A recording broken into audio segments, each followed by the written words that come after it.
yang dinamis. Jadi kalau misalnya map yang dinamis itu secara konten kita tidak perlu lagi mengubah kode, tapi tampilannya bisa berubah-ubah. Tapi kalau misalkan web statis, itu jenisnya adalah ketika kalian ingin mengubah sesuatu yang ada di tampilan, kalian harus mengubah di kodenya, itu namanya statis. Oke, langsung saja kita masuk ke materi database-nya.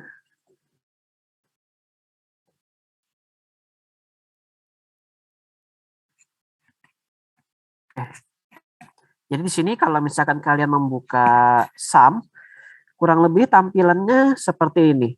Dan dalam SAM itu ada nama MariaDB. MariaDB ini adalah sebuah DBMS, Database Management System. Jadi di sini untuk database-nya sendiri nantinya kita akan menggunakan MariaDB. Dan di sini kita memiliki ada PHP My Admin. Kalau kalian buka di sini PHP My Admin,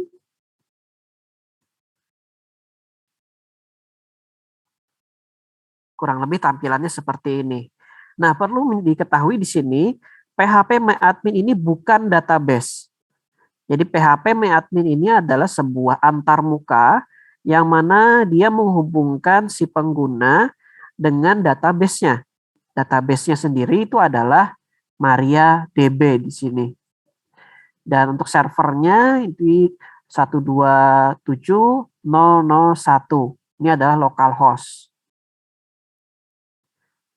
Jadi sini untuk informasinya bisa kalian dapatkan pada sisi kanan atas. Jadi nanti ada usernya siapa, lalu untuk enkripsinya menggunakan apa. Di sini menggunakan UTF-8, artinya ya plain text.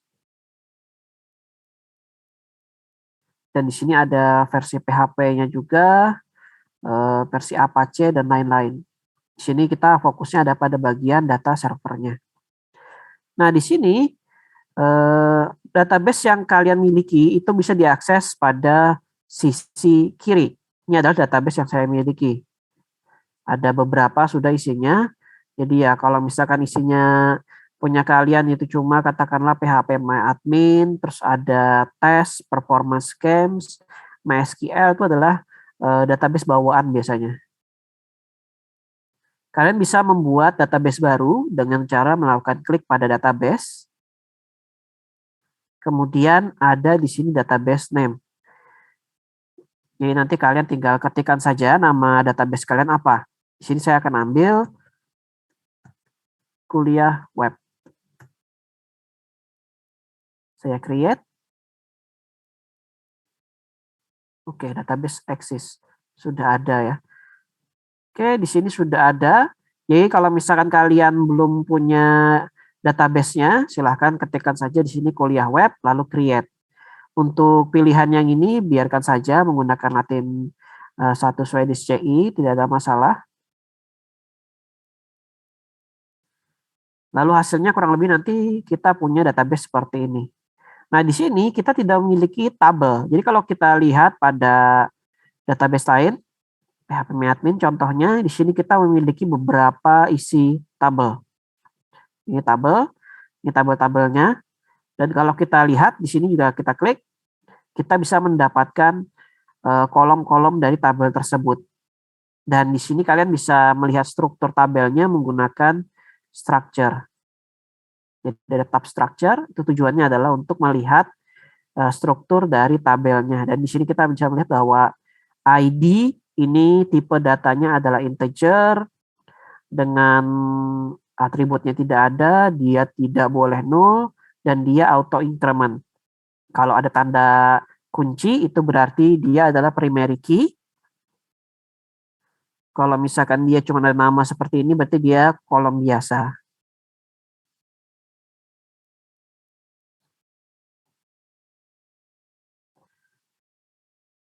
Lalu di sini kita juga bisa menambahkan isi dari tabel. Jadi kalau kita browse sini belum ada datanya, kita bisa menambahkan dengan cara melakukan insert nantinya.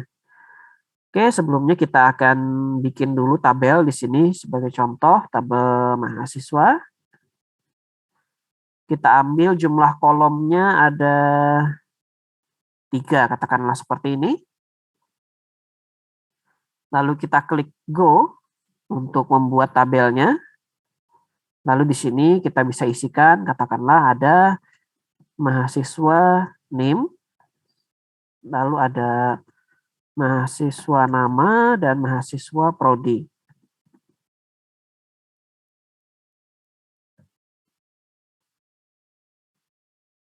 Nah, untuk NIM, katakanlah kita menggunakan varchar atau variabel karakter dengan panjang maksimalnya adalah 250 karakter. Dan di sini saya ambil dia sebagai sebuah primary key. Oke, indeksnya adalah primary. Jadi dia di sini sebagai primary key. Sebelumnya kalian sudah belajar database? Sudah, Pak. Sudah, berarti secara garis besar tahu ya apa itu primary key, apa itu tipe data varchar, INT, dan lain-lain. Mungkin ya perbedaan dengan Oracle nanti ada beberapa tipe data yang tidak ada di Oracle. Karena kemarin pada saat pemrograman database itu makanya Oracle. Jadi kalau tidak salah untuk teks ini di Oracle tidak ada, adanya varchar.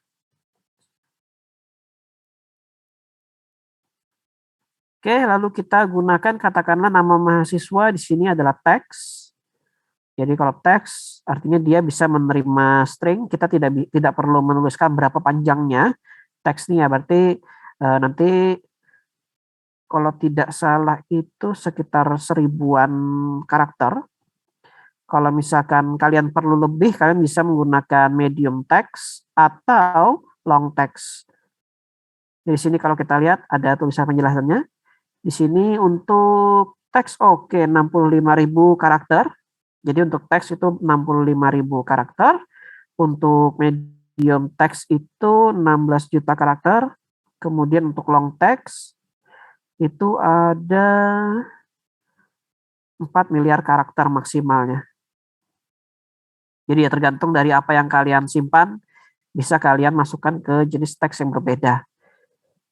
Biasanya untuk gambar itu bisa disimpan juga dalam bentuk long text. Jadi kalian tidak perlu menyimpan gambar dalam bentuk gambar sebenarnya, tinggal diubah menjadi teks, masukkan ke long text di sini. Oke, kita sudah mendapatkan untuk namanya kita bikin teks, untuk prodi kita bikin teks. Oke, di sini ada perbedaan antara varchar dengan teks. Perbedaannya adalah varchar dia bisa digunakan sebagai primary key, sedangkan teks ini tidak bisa. Nanti kemungkinannya akan error. Kenapa? Karena di sini untuk teks kita tidak mengetahui informasi berapa panjangnya, sedangkan varchar itu ada. Oke, kita akan bikin dulu, kita save. Lalu kita tambahkan datanya menggunakan insert. NIM-nya sembarang saja. Ini contoh mahasiswa, lalu prodi,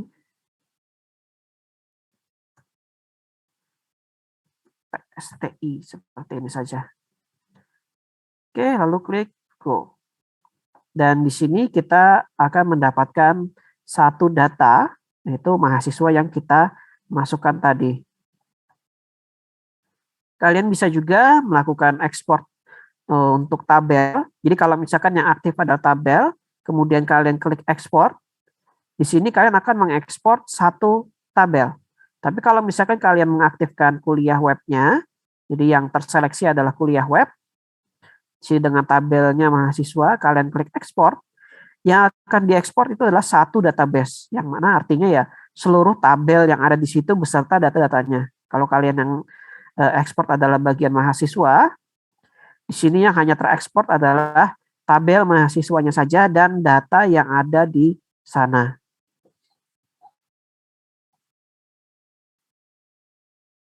Oke, kurang lebih itu adalah untuk PHP admin. Ada yang ditanyakan dulu?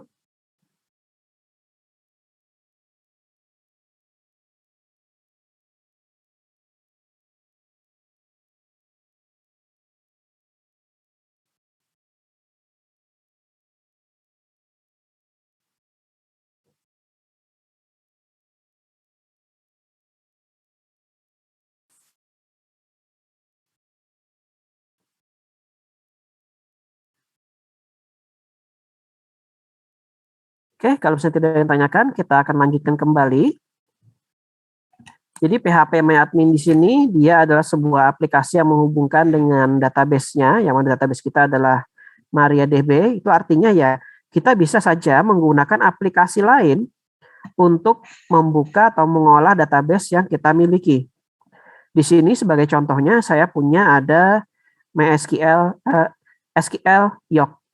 Jadi SQL Yoke ini sama seperti PHP MyAdmin, tujuannya adalah untuk mengelola basis data.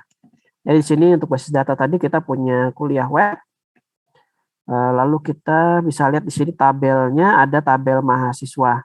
Kalau misalkan mau kita lakukan seleksi data, memang di sini kita perlu melakukan sedikit pengetikan. Lalu kita select from. Oke, lalu Oke, saya rada lupa. Untuk runningnya, Ctrl Enter bukan? Klik Run, Execute Query. Oke, jadi di sini kita lihat, di sini sudah ada data yang kita masukkan. Memang di sini secara apa namanya, untuk sekadar melihat data saja sedikit ribet karena kita harus mengetikkan sesuatu di sini. Tapi ya kelebihannya di sini kita bisa melihat query-nya apa dan kita bisa menambahkan query baru tanpa harus mengotak-ngatik query yang ada di sini. Jadi di sini kita bisa menambahkan query baru dan nanti kalau sudah sesuai bisa kita kopikan saja dan dimasukkan query-nya ke bagian PHP-nya. Dan di sini perbedaan antara SQL Yoke dengan PHP MyAdmin. Untuk PHP MyAdmin sendiri ini dibukanya menggunakan web browser, sedangkan SQL Yoke di sini dia menggunakan aplikasi sendiri. Di sini untuk PHP MyAdmin sebenarnya ada sedikit kelemahan, yaitu pada saat kalian melakukan import data. Jadi katakanlah di sini kuliah web, kalian melakukan import data, kalian ambil file SQL dari luar. Nah, di sini kalau misalkan file SQL-nya katakanlah ada 1000 baris dan terjadi error pada baris ke-50, maka dari baris ke-51 sampai ke baris yang 1000 itu tadi, dia tidak akan dieksekusi atau eksekusinya akan stop. Jadi pada PHP admin, kalau misalkan terjadi error, eksekusinya stop. Tapi kalau misalkan kalian menggunakan aplikasi lain, seperti ini, ada SQL Yoke, atau nanti kalian menggunakan MySQL Workbench atau lainnya, kalian bisa mengatur. Kalau misalkan saya import, di sini ada database import. Oke, di sini ada execute SQL script. Di sini kalian bisa mengatur apakah kalian akan stop eksekusi pada saat ketemu error atau dilanjutkan. Katakanlah di sini sekedar memasukkan data dan ternyata ada satu data yang rusak, ya kalian bisa saja melanjutkan untuk menyimpan data-data yang lain yang masih bagus. Di sini kalian bisa atur seperti itu. Tapi kalau misalkan kalian menggunakan PHP MyAdmin, kalau ada satu data yang rusak dan data itu di tengah, berarti ya data yang di belakang itu semuanya akan diabaikan. Dan di sini tidak ada pilihan apakah kalian melakukan melanjutkan eksekusi meskipun terjadi error, seperti itu tidak ada. Jadi ya di sini kalau misalkan dari segi kemudahan dalam mengakses atau sekedar melihat, memang benar di sini menggunakan PHP MyAdmin ini lebih mudah. Tapi ketika kalian sudah mengelola data dalam jumlah besar, biasanya sudah menggunakan aplikasi sendiri.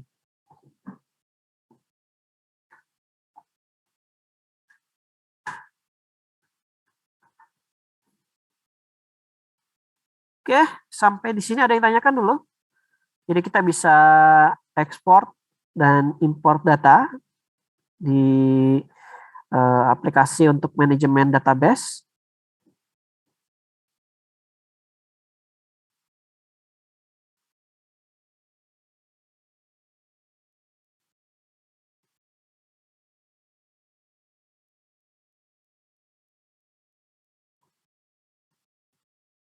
Kalau tidak ada yang tanyakan, silakan kalian bikin dulu satu buah database, yaitu kuliah web seperti ini, kemudian berikan satu tabel mahasiswa dan juga ada isian data satu mahasiswa minimal. Kalau mau lebih ya silahkan, tidak ada masalah.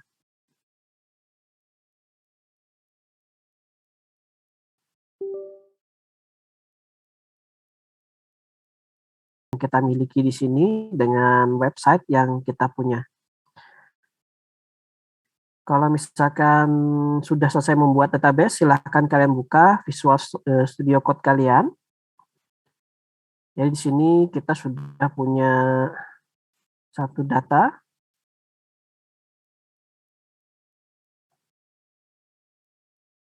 Kita akan bikin satu file baru namanya pertemuan 10.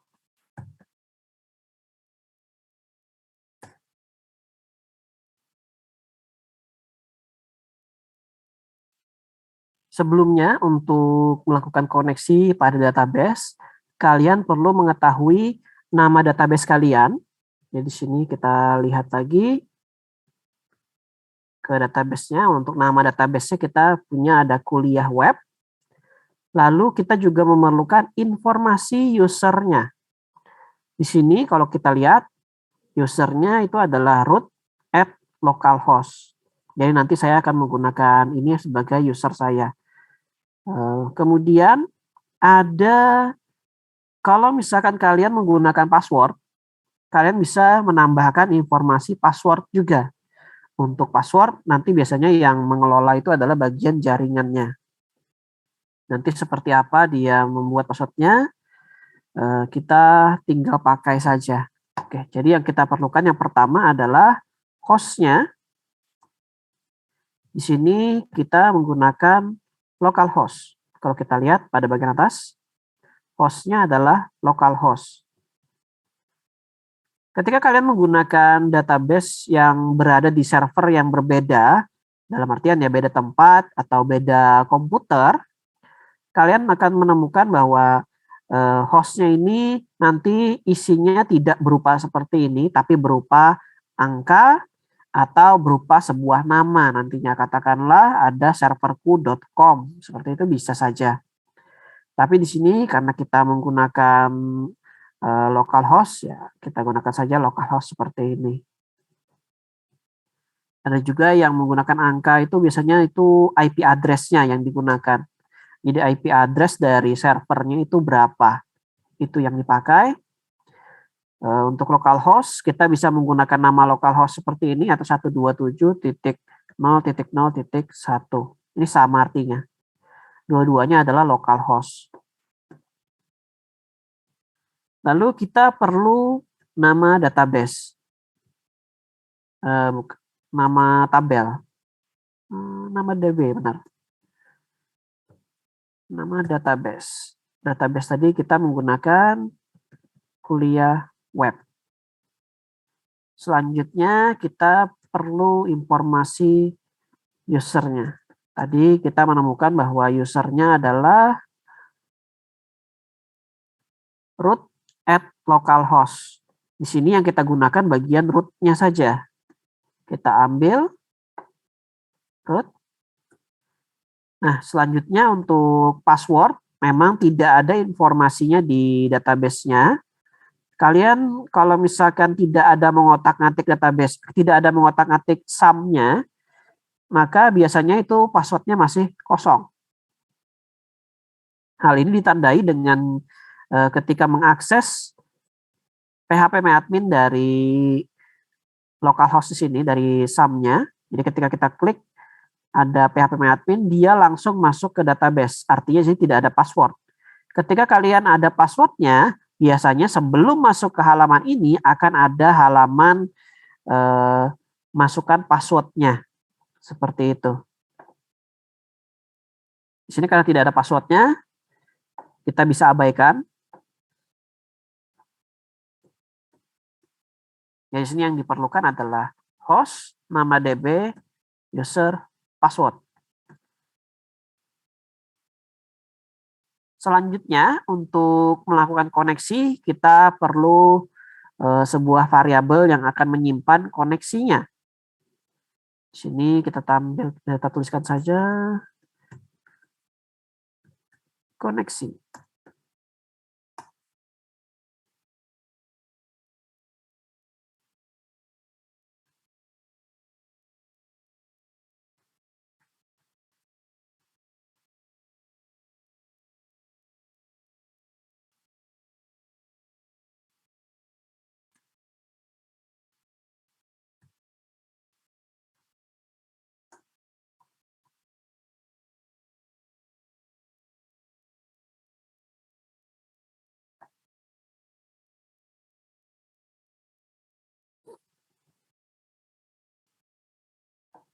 Oke. Selanjutnya kita bisa masukkan apa yang informasi ini tadi. Kita masukkan menggunakan new MySQL. Lalu MySQLi.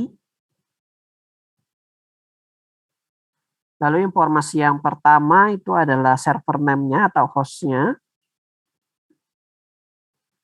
Lalu ada username dan ada password-nya.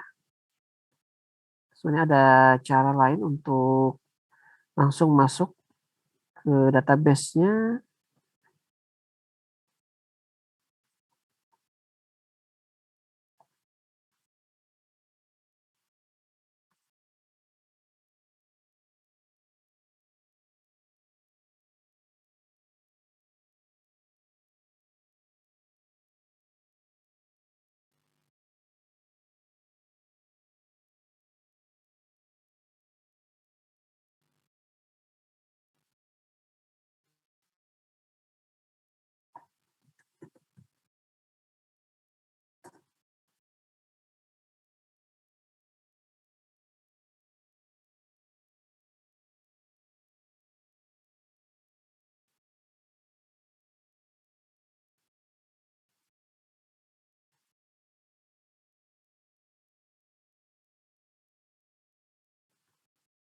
Oke, kalau kita menggunakan MySQLi seperti ini saja, dia memerlukan 3 informasi, yang mana artinya kita akan perlu melakukan koneksi kembali ke database-nya, ke database yang ada di kuliah webnya, tapi servernya nanti dia connect duluan.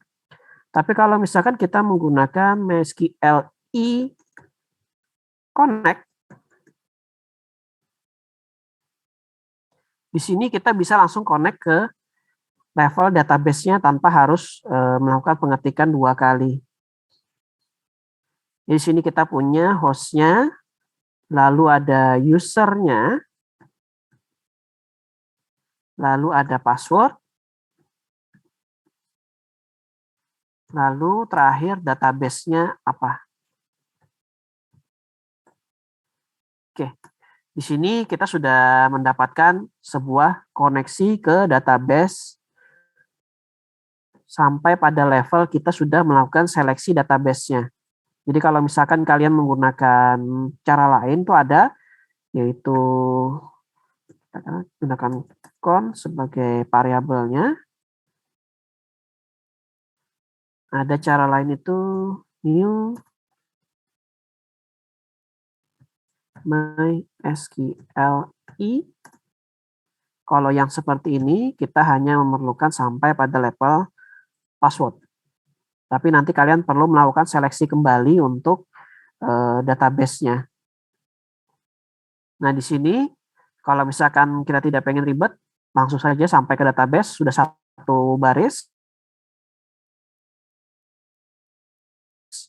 Terus nanti kita tinggal menghandle query untuk di tabel-tabelnya saja, pada level tabel.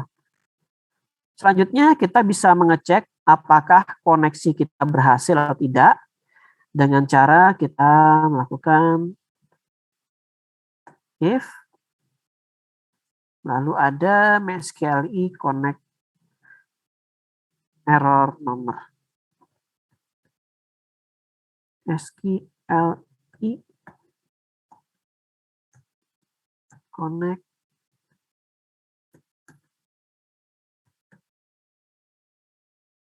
kalau misalkan terjadi error, apa yang mau disampaikan, bisa kalian tulis di sini. Katakanlah Eko koneksi gagal. Kalau misalkan berhasil, katakanlah kalian mau menuliskan ada yang lainnya, bisa saja.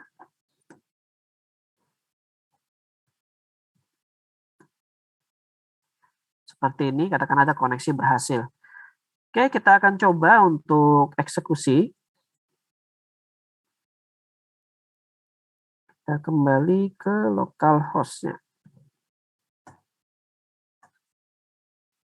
Oke, kita lihat ada pada pertemuan 10.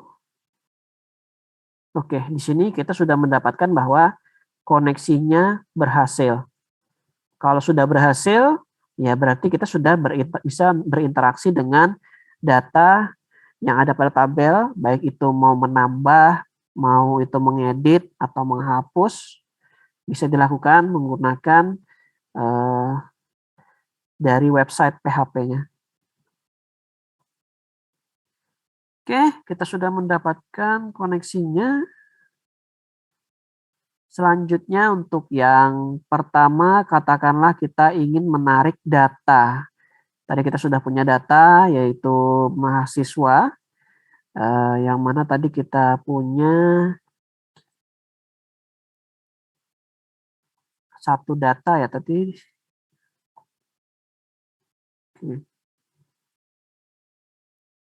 Jadi tadi untuk query-nya kita akan ambil dari query yang sudah kita bikin. Di sini kita sudah punya query, select bintang from mahasiswa. Hasilnya juga sudah ada, terbukti di sini bisa berjalan dengan baik. Kita bisa bikin query pada PHP-nya. Seperti ini. Di sini query yang sudah terbukti bisa kita eksekusi. Cara untuk eksekusinya sendiri itu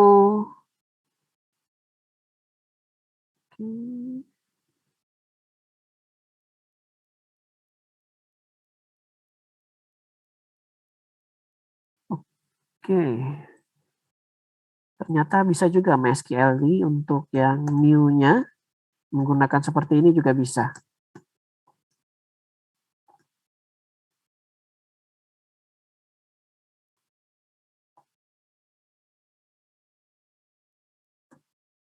Kita akan sedikit ubah untuk kodenya. Kita menggunakan pemrograman berorientasi objek.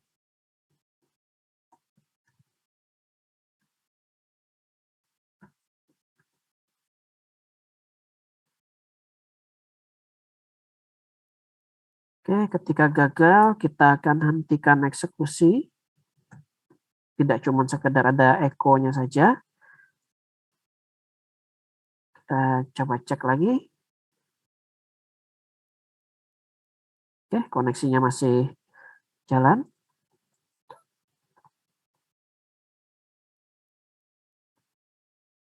Di sini kalau misalkan kita menggunakan MySQL yang seperti ini, kita bisa memanggil proses eksekusinya menggunakan koneksi tadi.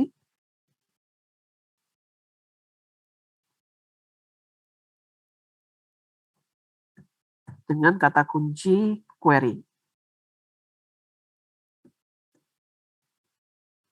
Seperti ini. Lalu ada query-nya seperti apa. Kalau misalkan yang menggunakan yang satunya lagi,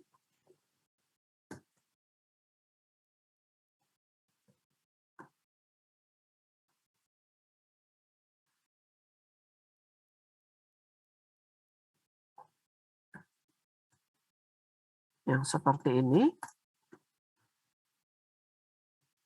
kita bisa memanggil hasilnya. Nah, ini hasilnya dulu.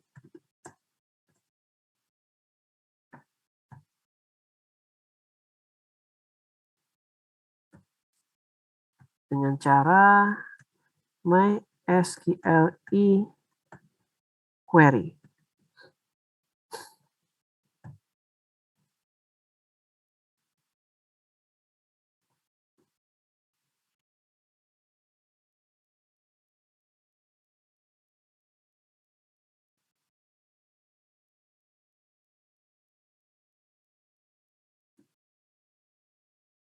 seperti ini.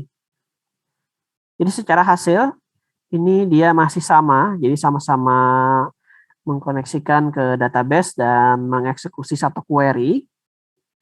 Jadi yang mana yang menurut kalian lebih mudah untuk digunakan, silahkan kalian gunakan.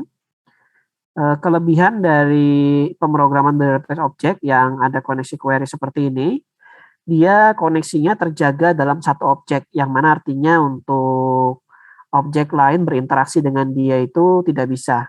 Kecuali ada kode yang mereferensikan bahwa ini adalah variabel koneksi, kemudian harus dieksekusi menggunakan metode yang ini.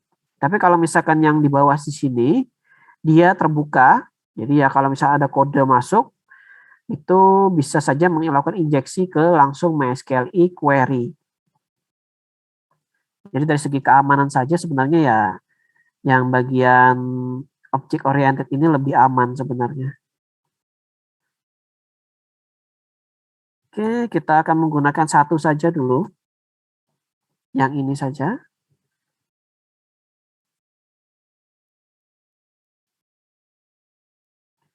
Selanjutnya kita akan mencoba bagaimana caranya untuk menarik datanya.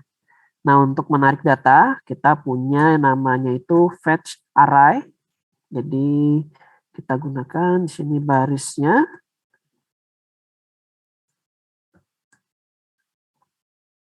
Lalu kita arahkan ke hasil. Jadi bukan lagi ke bagian koneksi, kita sudah masuk di bagian hasilnya.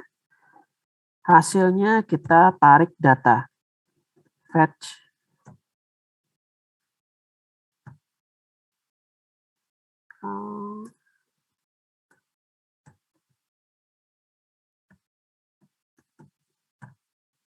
fetch array. Kita di sini menggunakan parameternya adalah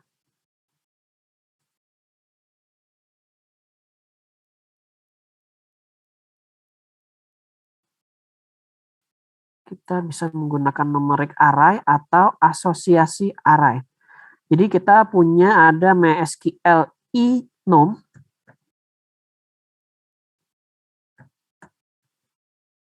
yang mana artinya datanya nantinya akan diambil menggunakan basis angka. Jadi kalau misalkan tadi datanya itu ada 3 jenis, di sini kita ambil baris data, kemudian datanya diambil menggunakan angka seperti ini.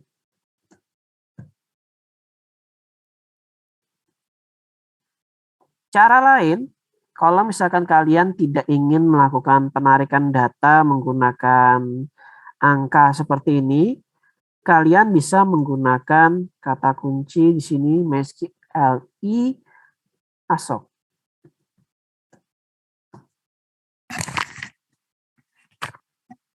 Dan nantinya data yang ditarik itu akan menggunakan nama kolomnya. Sebagai contoh di sini kita punya kolom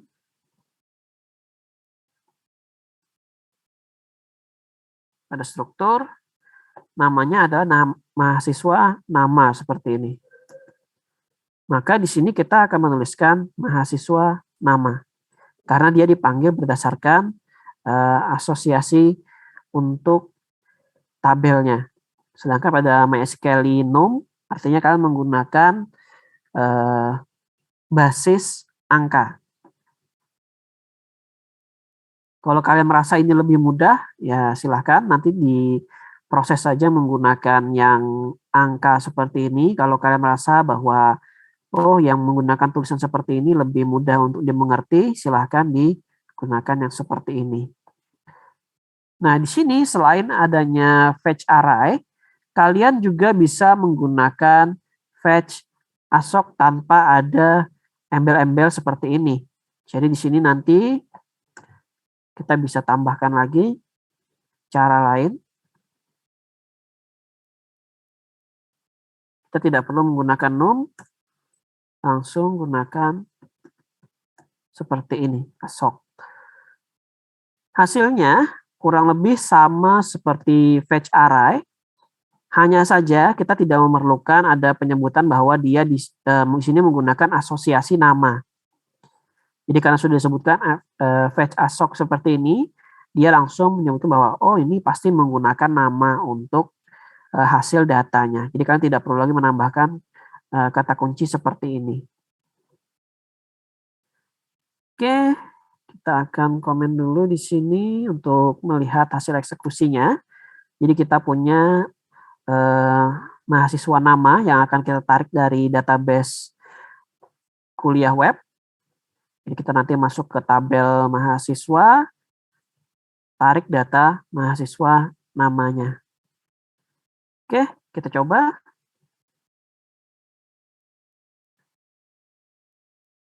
Di sini ada contoh mahasiswanya. Jadi kalau kita lihat pada browse, di sini kita punya contoh mahasiswa. Datanya sudah ditarik di sini. Kita tambahkan baris baru supaya terlihat tadi tergabung dengan yang di sini.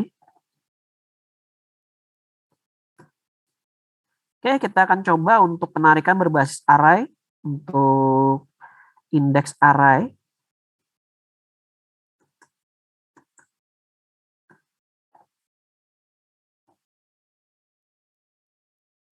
Nah, di sini untuk NIM-nya sudah muncul juga. Jadi kalau kita lihat NIM-nya 1, 2, 3, 4, 5, 6, 7, 8, kurang lebih sama hasilnya. Lalu bagaimana kalau misalkan kalian mau mengeksekusi berupa katakanlah edit dan juga delete atau update. Nah, di sini kalian bisa menggunakan koneksi query sama seperti ini, hanya saja kalian tinggal hilangkan saja bagian penerimanya. Jadi kalian bisa tambahkan di sini, katakanlah kita bikin query baru.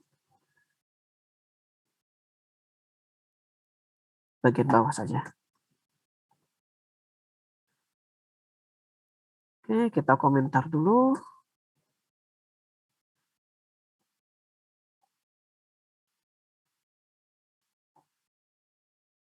Kita akan insert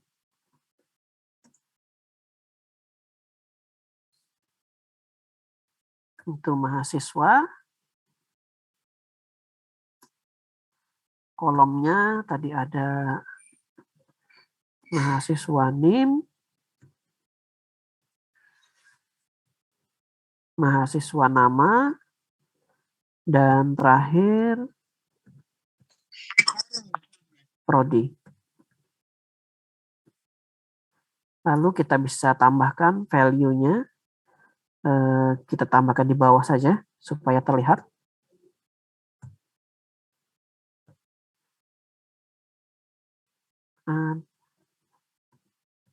Value.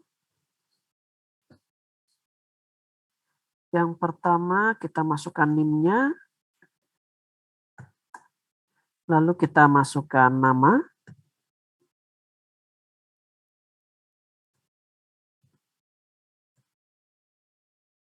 Lalu ada prodi. Terakhir tinggal dieksekusi.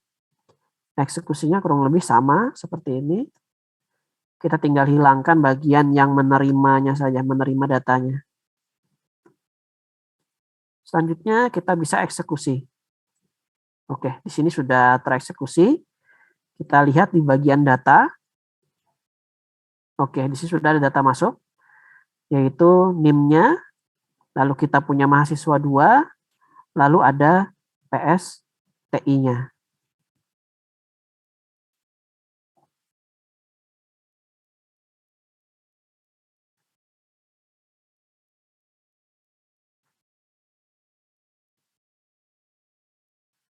Oke, selanjutnya kalau misalkan kita menarik datanya lebih dari 1, ini kan sudah ada 2 data.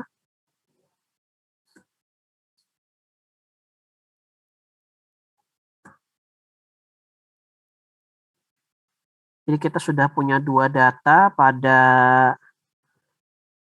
bagian tabel mahasiswa, lalu kita lakukan eksekusi query-nya, dan kita ingin mengambil baris datanya. Oke, jadi secara normalnya kalau kita eksekusi yang seperti ini, dia sudah mendapatkan 1 mahasiswa, tapi untuk mahasiswa selanjutnya belum ada. Jadi di sini untuk yang lebih dari 1, kalian bisa saja melakukan penarikan data lebih dari 1 kali. Kita coba 1 kali lagi. Nah, seperti ini.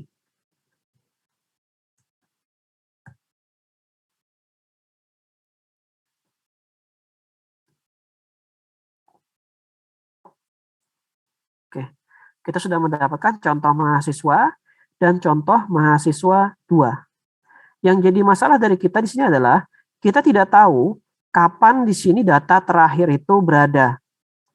Nah, kalau misalkan kita tuliskan seperti ini terus, ya di sini bisa saja nanti kalian kebingungan datanya mau berapa kali mau ditampilkan. Dan setiap kali ada yang memasukkan data kan kita tidak mungkin melakukan penambahan seperti ini. Nah, di sini kalian bisa mengganti penarikannya dari yang satu persatu seperti ini menjadi berbasis perulangan. Jadi kita while baris data ini ada, jadi kita tarik, kita tampilkan pada webnya.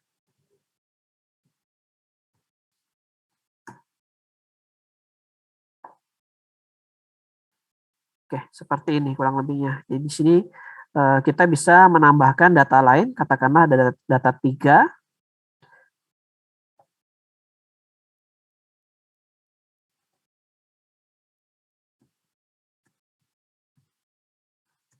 Mahasiswa 3, lalu ada prodinya, samakan saja. Kita go. Oke, kita tampilkan. Di sini mahasiswa 3 sudah masuk juga.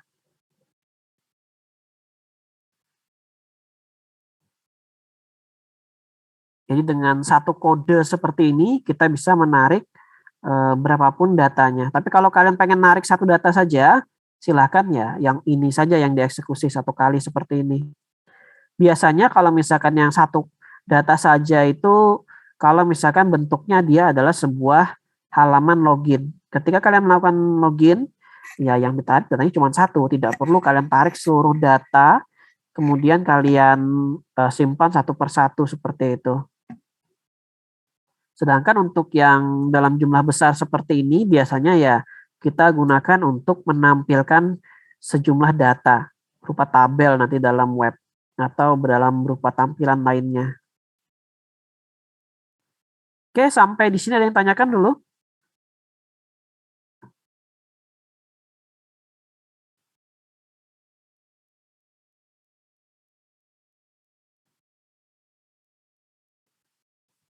Kalau tidak ada, silahkan kalian coba dulu. Di sini kita punya penarikan data, kita punya untuk memasukkan data ke database, ada koneksinya juga.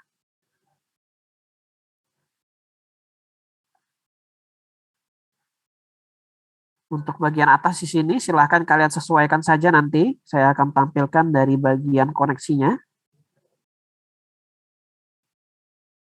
Oke.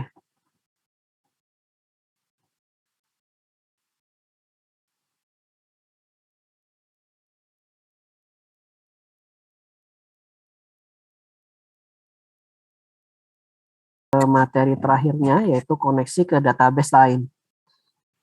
Nah, di sini yang saya contohkan ini adalah contoh koneksi di mana kalian mengarah pada database yang kalian miliki di SAM kalian, yaitu ada MariaDB. Bisa jadi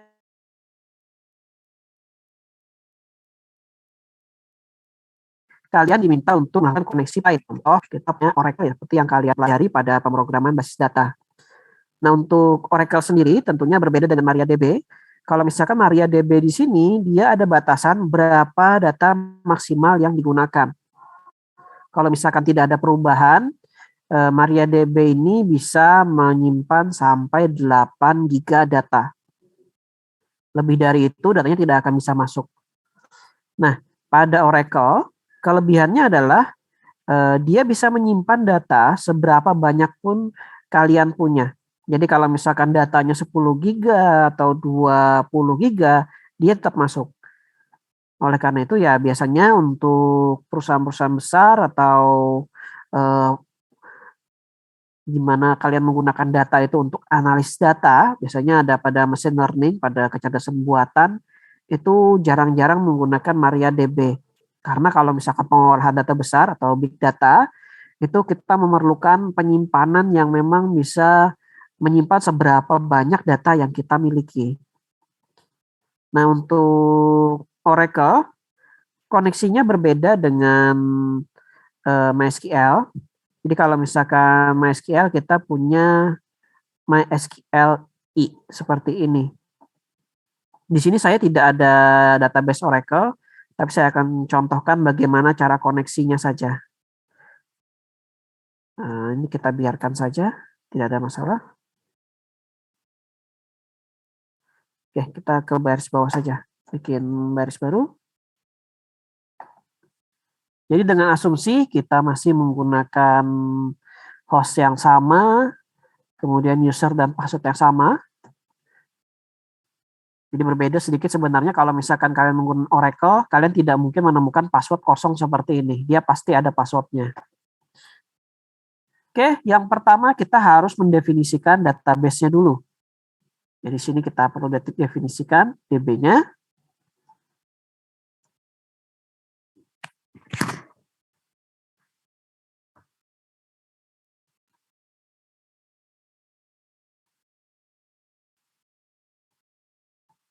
Di sini kita perlu deskripsikan bahwa DB yang digunakan itu punya deskripsi.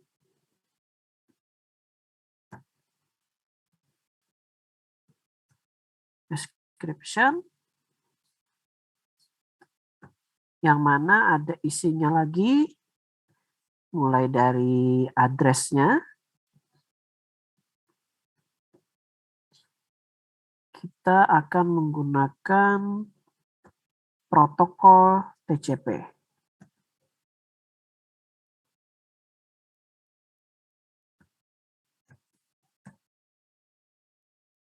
Lalu kita perlu sebutkan host-nya. Oke, di sini kita bisa masukkan host yang kita miliki.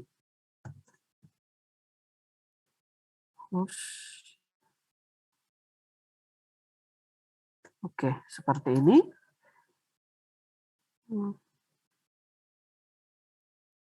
Untuk host sudah, lalu kita sebutkan port yang digunakan. Kalau misalkan MySQL itu dia 36 berapa gitu untuk portnya.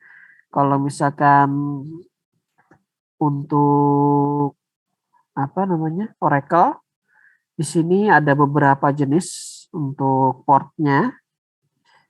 Sebagai contoh di sini kita punya 1521. Itu adalah contoh untuk port Oracle versi XE seingat saya. Untuk 1521 ini. Lalu untuk address sudah selesai, kita masuk ke bagian connect datanya. Connect data, di mana isinya itu ada server, dedicated,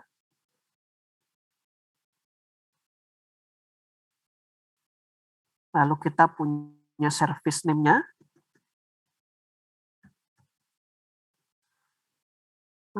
Ini XE. Ini untuk versi XE, tinggal disebutkan XE seperti ini. Kalau misalkan versinya berbeda, kalian perlu informasi lagi nanti untuk service name-nya seperti apa. Jadi sini untuk yang service name untuk yang XE, Kurang lebih seperti ini. Oke, kita akan bikin menjadi 2 baris supaya terlihat. Sampai sini hapus.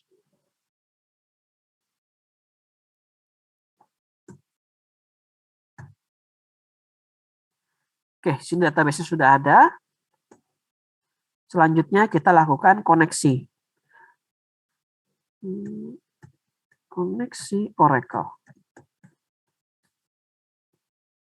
Di sini kita menggunakan OCI. Jadi kalau tadi MySQL ini OCI. Connect, lalu ada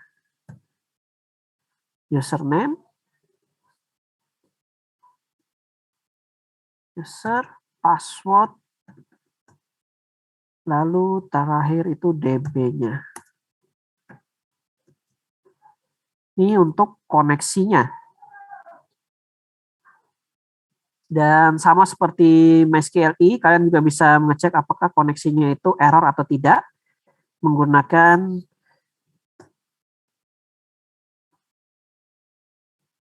OCI error.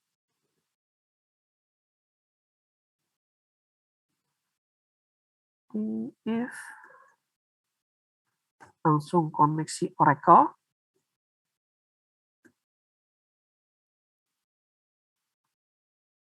Kalau misalkan tidak connect. Oke. Jadi kalau misalkan koneksinya gagal, dia akan memiliki nilai false dan kita masukkan tanda false di sini, hasilnya ya berarti sini adalah bagian errornya. Nanti ya tinggal disebutkan di sini error, terjadi gangguan.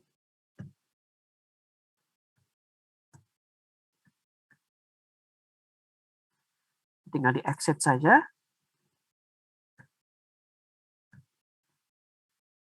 Kemudian kalau misalkan kalian sudah punya koneksi, kalian perlu menggunakan statement juga.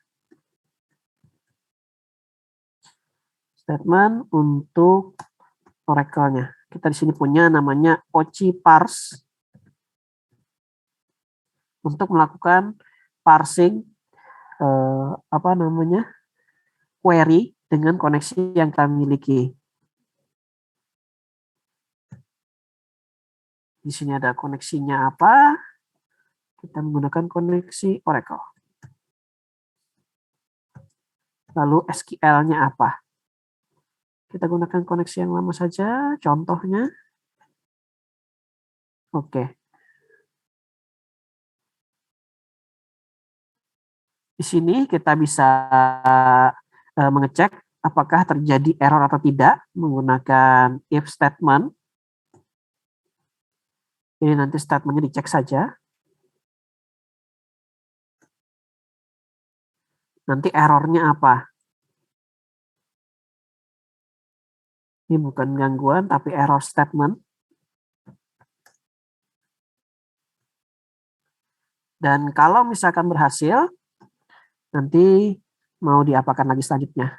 Sini contoh, kita melakukan execute untuk SQL-nya. Hasil, kita punya OCI execute. Lalu statement-nya apa?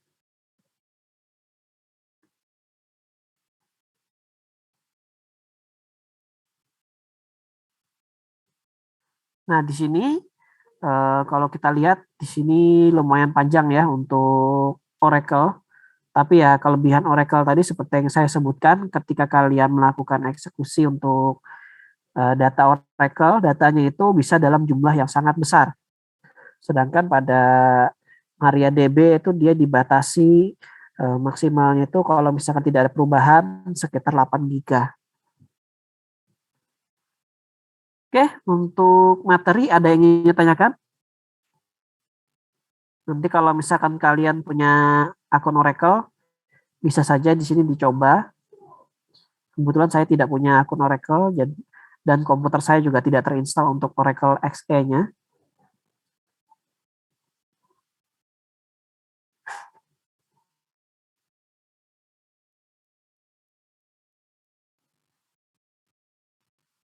Terkait perkuliahan kita hari ini ada yang ditanyakan?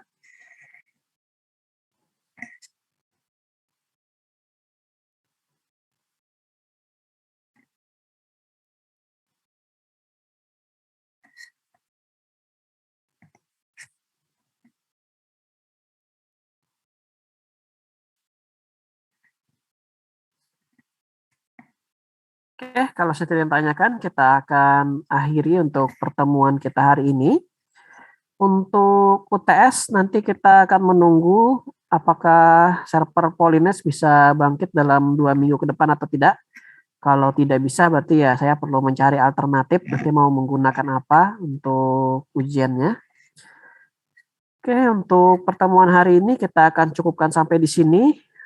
Kalau kalian ingin ke Bazar Polines, hari ini ada Bazar Polines di kantin akuntansi ya, saya ingat saya di kantin akuntansi. Kalian bisa ke sana kalau misalkan mau ikut bazar.